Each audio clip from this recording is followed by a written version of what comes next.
Hello, good morning. आज सकाळी सकाळी मस्त प्रियांशने असा चॉकोज आणि दूधचा नाश्ता केला. त्यानंतर तो स्कूलला गेला. त्याला बसमध्ये ड्रॉप करून आल्यानंतर घरी आले. एक रूमचा पसारा खूप जास्त आला होता, तो आवरायचा होता. सो पहिले मी माझं गरम पाणी, बदाम आणि माझी काही फ्रूट्स वगैरे जे आहेत ते खाते मी. म्हणजे ब्रेकफास्ट वगैरे काही मी स्पेशल असं बनवत नाही. सो जे आहे ते घरामध्ये जे काही फ्रूट्स वगैरे जे अवेलेबल असेल ते मी खाऊन घेते ब्रेकफास्टमध्ये.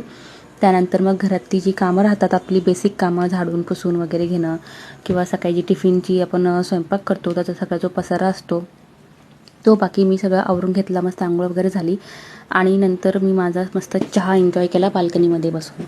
आणि खूप दिवसानंतर माझी बाल्कनी पण छान अशी मी क्लीन केली होती. त्यानंतर मला जे एका ब्लाऊजवर वर्क करायचं होतं, सो एक जुना ब्लाऊज जो होता माझा पहिला वर्क केलेला, तोच मी मेजरमेंटला घेतला आणि त्याच्यावर मी असं छान असं वर्क पण केलेलं होतं याआधी. केपी नावाचं, म्हणजेच कुंदन आणि प्रतीक्षा असं आमच्या दोघांचं इनिशियल जे आहे ते केपी बनतं. सो मी ते माझ्या पहिल्या ब्लाऊजवर मी त्याचं वर्क केलं होतं. आणि दुसरा मला बेसिकच बनवायचं होतं, असं काही खूप हेवी ब्लाऊज नव्हतं बनवायचा. सो त्याची पण मी सुरुवात केली होती हळूहळू. ब्लाऊजला खूप असं हेवी वर्क करायचं नव्हतं, सिम्पल अशी डिझाईनच करायची होती. सो ती मी आज सुरुवात केली आणि लगभग माझं हाफ काम एका दिवसामध्ये झालं पण होतं.